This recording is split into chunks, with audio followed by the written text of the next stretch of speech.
nampa nafasi hii ndugu yangu Dr. Sudi ambaye ndiye tuseme labda mkubwa na mwanzilishi wa hospitali ya Shifa. Hospitali ya Shifa inayopatikana barabara ya 7 pale Buyenzi. Dr. Sudi aje atupe faida ya swaumu kiafya. Kiafya mtu ukifunga unafaidika nini katika afya yako, mwili wako ukishinda na swaumu, nini unachokifaidika? Dr. karibu. Waheshimiwa mashehe, waheshimiwa viongozi wa kundi hili al-Muslim wa Akhu Muslim, kina mama, kaka zangu, dada zangu, ni fursa kwetu kuweza kusimama mbele yenu. Bismillahirrahmanirrahim. Alhamdulillah rabbil alamin. Wa bihi nasta'in wa ridwana adh-dhalimin wa ba'd. Qala ta'ala: "Wa nazzalna 'alayka al-kitaba tibyana likulli shay'in wa hudan wa rahmatan wa bushra lil muslimin." Allahumma salli ala Muhammad al-Muhammad. Naam, niwape tu pongezi ndugu zangu Waislamu kuweza kudiriki mwezi mtukufu wa Ramadhani, kwa sababu sio kila yule ambaye alitegemea kufikia wakati kama huyu akaufika. Wengi wamelazwa hospitali, wengine tayari wameanza kupelekwa katika malazi yao baada ya kufariki na nini. Kwa hiyo sisi ambao tumejaliwa na tukafikia fursa kama hii, tuweze kumshukuru Mwenyezi Mungu. Nimeanza na aya ya Qur'ani kwa sababu ni kikao cha dini. Inanikumbusha kwamba Allah anasema badallahu nimekuteremsheni hichi kitabu ambacho kina majibu ya kila kitu. Msishangae katika muhadhara wa dini nimesimamishwa daktari kuja kuzungumza faida ya afya katika swaumu ya Ramadhani. Ramadhani kama Ramadhani wala swaumu ina faida zake mbili au ziko nani mbili. Masheikh wamezungumza, masheikh zangu wanamalizia na ile aya suratul Baqara, la'alakum tatakun, ni watu waweze kufikia kuwa wacha Mungu. Hizo ni faida za kimoyo, za kiroho. Lakini pia hii roho iko katika mwili wa binadamu. Hautategemea kama utafikia kuwa ucha Mungu au utakuwa mtu mwema kama mwili wako hauko unaenda sambamba na hali ambayo uko nayo. Waislamu tumejisahau mara nyingi kuweza kuelewa kwamba tuko binadamu kwanza kabla hata ya kukua na hizo hali zote za kufikia kufanya ibada na nini. Kwa hiyo Ramadhani aliyotuumba ambaye ni Mwenyezi Mungu Subhanahu wa Ta'ala amejua sana kwamba tutahitaji kupunguza labda uchafu wenye uko katika mwili wetu. Tutahitaji kukaa muda wa siku 30 katika hizi funga ambazo ni kavu. Pia wale ambao wanafanya sunna za funga za sunna Jumatatu na Alhamisi, wale ambao wanafunga mara 3 kwa mwezi, wale ambao wanafunga Shaaban na Rajabu, ambao wanafunga sunna za Arafa, wanakuwa na siku nyingi sana wakiweza kusafisha mwili wao. Faida kubwa ya mtu kushinda ameswaumu ni kwamba mwili ulizoea kuwa unakula chakula mara kwa mara, unakaa masaa 16 mpaka 18 hauko unakula kitu. Kwa hiyo mwili unafuka unajirudilia ndani huku kutafuta chakula katika kile ambacho kimelazwa. Hii inasaidia kuchakachua na kupunguza chembe mbalimbali ambazo hata penye zingeleta uzito au zingebadilika kuwa mafuta mabaya, na unajikuta mtu kama mtu kimwili anapata faida kubwa. Unaweza kupunguza uzito, unaweza kupunguza ile kujisikia vibaya na nini, na baadaye kama binadamu unakuwa kuna faida moja ambayo ni hiyo. Pia kuna faida za kisaikolojia. Masheikh wanatuzungumzia usiku na mchana kwamba ni mwezi wa ibada, ni mwezi wa watu kukumbuka kusali, kusoma Qur'an sana, kusali sana, ni mwezi wa watu kutoka kuzungumza mabaya. Kwa hiyo kisaikolojia pia inakujenga kama binadamu. Unakuwa kuna faida kubwa sana ya wewe kwa sababu Allah anasema katika Qur'an, ala bi dhikrillahi tatma'inul qulub. Kwa hiyo unapoifunga swaumu ya Ramadhani, mwili unakuwa katika hali nzuri ya kuifanya upunguze msukumo wa mawazo, msongamano wa mawazo ambazo ni stress na nini. Hii stress si ugonjwa.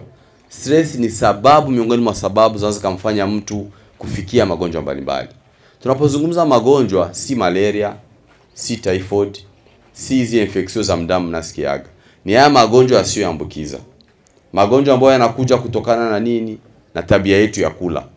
Ni magonjwa yanakuja kutokana na nini? Kutokana na jinsi gani tunaishi, hatufanyi mazoezi, tunaishi na msongamano wa mawazo katika maisha yetu. Ndio magonjwa ya sukari ambayo ni diabetes. Ndio magonjwa ya pressure haya, moyo unaanza kuziba kwa mafuta. Ndio magonjwa haya yanaletwa na magonjwa ya kansa, wala magonjwa ya uchafu kinywani. Haya ni magonjwa ambayo yameshakuwa hatari katika maisha ya binadamu. Kwa hiyo, hii Ramadhani wala hizi swaumu zimekuja kuwa fursa ya kupunguza msongamano wa haya magonjwa. Takwimu zilizofanyika mwaka 2017, nchi nzima ya Burundi imeonyesha wazi kama nchi ina maradhi ya sukari ambayo ni diabetes.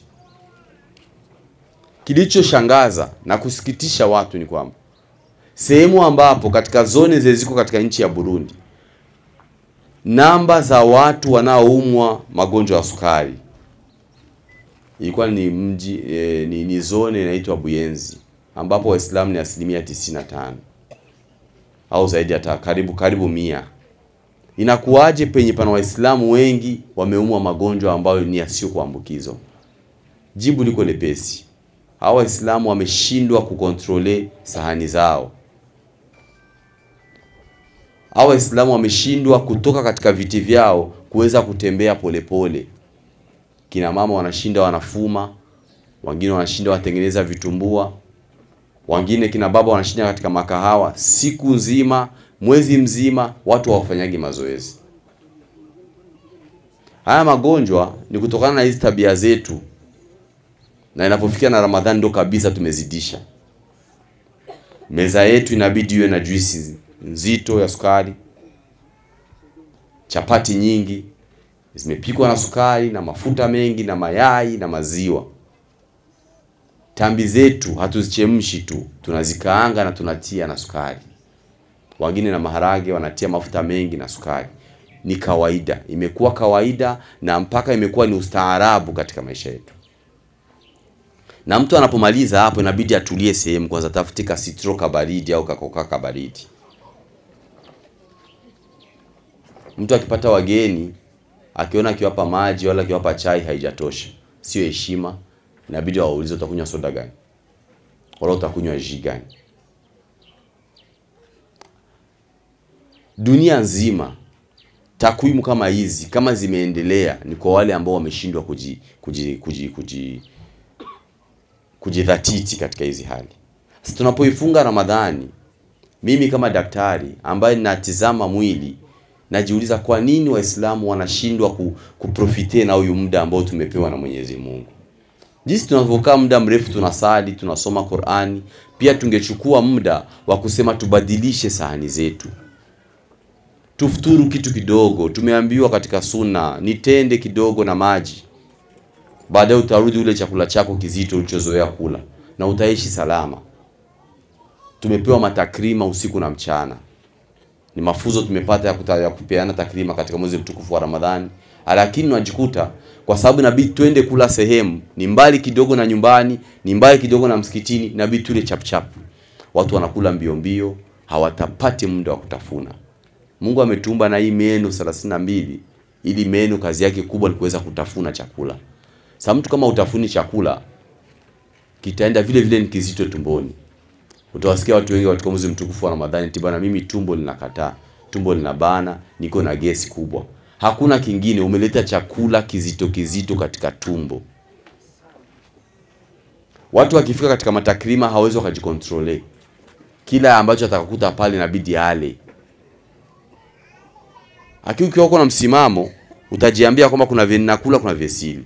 Ni vigumu sana mtu umeshafikia miaka ya 50, 45, 50 kupanda, ungali na tabia za kula vitu vya sukari nyingi na haunaga hata fursa ya kufanya mazoezi. Patatokea nini? Itakuwa vigumu kuimaliza Ramadhani vizuri. Wakina baba ambao watajaliwa watakuja msikitini, tutawapatia viti wataikaa, kwa sababu hawana uwezo wa kusimama. Wale ambao wanataka kusimama usiku, Lailatul Qadri na nini kuitafuta, itakuwa ngumu sana diabetic kupanda, kwa sababu ubongo utakuwa tena utumiki, mwili utapooza, mkono utapooza, mguu utapooza, kiwiliwili kitauma, miguu itaoza, itaanza kukatwa. Msongomano wa mawazo, mtu unapumua vibaya, usiku kwenda usiku rudi. Hii ibada ambayo ungeifanya sawa sawa hautaifanya tena. Tatizo gani? Umeshindwa kukontrole sahani yako. Umeshindwa kujipa fursa ya kufanya mazoezi. Mnapoambiwa kufanya mazoezi sio lazima kwenda katika majim na nini. Japo kutembea tu dakika 20 mpaka 30 kwa siku. Sasa tunapofunzwa katika haya, mashehe zangu hawa ninaowaamini, wanatufunza mambo ya kiroho. Pia sisi tukumbuke kama hii roho inatumika wakati mwili uko salama. Hivi kila mmoja ambaye yuko na gari, anapotaka kutoka na gari yake kesho anasafiri kwenda Gitega au Changuzo wala wapi, nani atawasha tu hivi gari ya safiri bila kuzama kama kweli kama kuna mafuta mgari, wala kweli kama gari na maji, wala kama kweli kama matairi yana moto, yana pepo? Ila mwili tunaenda salama. Watu wamefunga Ramadhani, hawajui kama kama sukari yao inapandaga wala inashuka. Watu hawajui kama wanakuwa na pressure ya kupanda wala ya kushuka. Wanasubiri matokeo, kisha wataingia katika WhatsApp waanze kuandika inna lillahi wa inna ilaihi rajiun. Yo mashallah amekufa mwezi mtukufu wa Ramadhani. Mashallah. Tuko tunajidanganya katika mambo ambayo tumeajiletea wenyewe. Huu mwezi kwa kukaa njaa muda mrefu, kama ulikuwa una sukari, labda una tatizo la sukari, haujui. Kuna wakati tafikia sukari itashuka sana katika muda wa saa 8 mpaka saa 9. Utaanguka mkoma ya kukosa sukari. Umekaa muda mrefu haujala, haujui kwa nini utakula, pressure itapanda. Mtaona wazee wengi watafariki mida ya sala, wameenda kutawaza ile tu kuinama na kuinuka, pressure imepanda kwa muda mdogo na mtu inambeba. Ila kwa sababu amefariki wakati iko anatawadha, tutayapatia maana ya kiimani. Kumbe huku kuna ule uzembe wetu na mazoea yetu ya kawaida. Haijakuwa sifa sisi kwa tunatajwa kwamba ndio tuko wengi katika watu ambao wanaumwa magonjwa ya sukari katika nchi hii. Haijakuwa sifa kwamba sisi ndio tumekuwa watu ambao tumekuwa ni watu wa vitambi na tunaishi katika jamii yenyewe mtu akitembea ana kitambi anasifika. Mpaka mtu akimzaa mtoto mnene watu wanamsifu, mashaallah umezaa kitoto kizuri mashaallah. Mtoto ambaye ni mwembamba make tunarisisha watoto maradhi na tunasifu. Kwa nini? Kile chakula, yale mazoea ya usiku na mchana. Kwa hiyo tunapozitafuta fadhila au faida za siyam katika afya ni kukubali kwanza kama pana hayo maamuzi ambayo tutayaamua. Na haya maamuzi yanaamuliwa na kina nani? Mama zangu kwa sana. Kwa sababu nyinyi ndio mtaamua kesho kama tutakula nyama za kukaangwa wala nyama za kuchemshwa. Mkitaka watu wengi watabadilika. Kwa sababu nyinyi ndio mtaamua kwamba kesho hatukaangi maharage, tutapika nyanya mchuma wala tutapika sijui matembele wala tutapika mikubi. Watu watazoea tutakuwa tunakula. Tunaishi katika jamii watu hawalagi mboga mboga. Ila mkiamua kina mama tunaweza. Nyie mkiamua wageni wetu watapewa chai, wala watapewa uji, wala watapewa maziwa. Na ikiwezekana watapewa hata maji. Kwa sababu nyie ndio mnatumaga watu kwenda kutafuta vitu vya sukari. Nyie mkiamua tambi zetu zitakuwa tena zitiliwi sukari. Ona pezi imeshatufikisha. Na cha kusikitisha sana ni kwamba tukiumwa tayari mahospitali yanaomba pesa. Parti kubwa ya raia wengine wana bahati ya kuwa na hizi bima za afya mitiweli. Nyie hamna. Mtalazimika kulipa, pesa zinatoka mfukoni. Mtalazimisha kuchangisha makundi, mtachangisha mafamilia. Ni udhalili usiku kwenda, usiku kurudi. Mtu mpaka utoke hospitali na kuwa ni watu wapigiwe simu wengi, na make mtasumbuka. Kwa nini tusumbuke? Tutawasumbua mashehe kwa kuzitaja faktiri usiku na mchana. Mpaka mtu anafariki inabidi faktiri yake itolewe. Kumbe tuna uwezo wa kuumwa hali ya kuwa ni magonjwa ya kawaida na tuweze kujinani. Watu wengi wanapofariki katika nchi zetu, mchunguzi sasa katika jamii yetu, hawafariki kwa sababu tu ni wazee. Wanafariki na haya magonjwa. Na hatujawa na nguvu za kiuchumi za kuweza kudhibiti ya magonjwa. Kumbe tunapotafuta ili takwa, pia tuwe watu wenye kukubali kubadilika.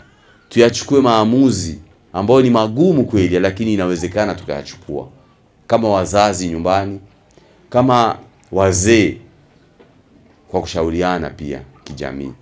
La sivyo tutaenda usiku kwenda siku rudi, miaka nenda miaka rudi, takrima zetu za Ramadhani. Yani leo inakuwa hata mtu akitaka kuwaarifu watu, hajaandaa mfuko mzima wa kuandaa chapati nzuri, tambi za sukari, sijui nini, anaonekana huyu hajafanya takrima. Na watu wakienda wakuta ameandaa vitu vya kawaida, wanaanza kumkebei. Hatukuandaliwa Ramadhani, nafikiri mashehe watatufundia zaidi. Hatukuandaliwa Ramadhani juje tupoteze uwezo. Ingine faida, tunaifunga Ramadhani tumeambiwa kwamba la'alakum tattaqun. Tumefunga Ramadhani tumeambiwa kwamba ukisali sala moja ni kama zaidi ya 70. Tuko na habari njema msisi. Hii habari inatusaidia kuishi salama. Yaani twadufisichizere huko kesho ni pazuri. Mtu ambaye anaishi hivyo anakuwa na salama katika maisha yake. Asili ya binadamu katika siku nzima anakuwa iko na mawazo 70,000. 70,000 mawazo. Mimi nimeingia hapa, Dr. Sudi amekuja, mnakiniona ni wazo, hii tante ni ya weupe ni wazo, hivi hayo mawote ni mawazo. Mara nyingi mawazo yanakuwa kama 17,000. Hayo mawazo 17,000, asilimia 70 ya hayo mawazo mara nyingi yanakuwa mawazo mabaya. Ila mwezi mtukufu wa Ramadhani umetusaidia watu kuja roho zimetulia. Watu kuja tatmaina alqulub. Watu wamejiepusha na kusengenya, wamejiepusha na kuteta. Watu hawataki kukutana mambo mabaya. Watu wako wanasoma Qur'an. Kumbe mawazo yetu mengi yanakuwa ni ile mawazo mazuri. Yanafanya mwili kuwa salama. Ni miongoni mwa faida za mwezi mtukufu wa Ramadhani. Alotuumba anayajua haya, ametuandalia fursa kama hii. Kwa watu ambao ni wanene sana, unene umekuwa mzito sana. Mahospitali ambayo yameendelea, watu wanalipa zaidi ya mamilioni na mamilioni kwenda kutiliwa maputo katika estoma wala mavitu ili kuweza kupunguza uwezo wa mwili kuchukua chakula kingi ili waweze kukonda. Mnaona hata wa Marekani, wa star, wa nani, watu wanatumia pesa nyingi sana. Ila Allah alotuumba ametuandalia Ramadhani exercise ya siku 30. Mtu ukifuatisha sawa kwa ushauri wa Ramadhani, ushauri wa daktari wako, unaweza kupoteza vilo vingi sana bila kulipa pesa hata hii. Sisi tumepata fursa bure. Juu mtu ambaye anafunga lendi na jeudi, mtu ambaye anafunga bedha, mtu ambaye anafunga Rajabu, Shaabani, mtu ambaye anafunga Arafa na sunna zingine, aje aongeze na Ramadhani. Huyu mtu anafunga siku nyingi sana katika maisha yake. Leo kuna magonjwa mtu akiumwa hospitali na Ulaya unaambiwa jamani nenda ujitahidi funga mara kwa mara. Wanataka jeûne intermittent. Kwa nini? Watu ambao washakwa na matatizo ya kansa mfano, vile vidudu vinatuma mtu anakuwa na kansa katika mwili. Chakula chake ni sukari. Sasa mtu akiswaumu hakunywa sukari, walifuturu, kuna watu walifuturu tu wakula hata daku. Kuna mtu amekula daku, sukari ndogo mwili. Sasa kwa hiyo vile vidudu vinakosa sukari, vinaanza kujisafisha venyewe, vinaanza kufa. Miongoni mwa matibabu ya haya magonjwa sugu ni swaumu. Alotuumba anayajua. Ni vigumu sana. Kama si leo tunatumika katika hospitali, wagonjwa wetu wengi sana hawatazidiwa ambao wamejaliwa kufunga, kwa sababu watakuwa katika hali salama, hali nzuri. Shida inakuja wapi kati gani? Shekhe muadhini anapotangaza Allah, watu maisha yamebadilika. Basanga bibo hoye, maana yake watu wanafua na kuja apakie. Na ushapakia sana, shida inakuja wapi? Mungu ameandaa ule mshinikizo ya damu nyingi nafika enda kule katika sehemu za tumbo ili kwenda kuandaa. Acha huku damu ingeenda kule kwenye ubongo, inateremka inakuja huku. Ubongo tena akili hamna, akili iko tumboni. Utasinzia tu. Ndio watu wanasikia inaitwa tarawih, watu hawezi wakasali. Au mtu anakimbia penye wanasali tarawih ndefu. Anatafuta tarawih za chapchapu. Hiyo ibada utafanya ya kukomoa utaitoa wapi? athari ya maradhi, athari ya afya katika kutokuitekeleza vizuri Ramadhani. Ambaye amekula sana akashiba, asikudanganyeni, hawezi akasimama usiku. Huyo muda hana, atatoa mbwembwe, ataanza kutoa mangati, ataanza tumbo litamkoroga, haiwezekani. Lakini mwataweza kujikontrole, ataishi salama, atajisikia kwa mwepesi na hali yake itakuwa salama. Kwa hiyo nini? Ushauri wangu ni kwamba majibu tunayo. Ni Qur'ani, aya nimeanza kuisoma mimi kama daktari.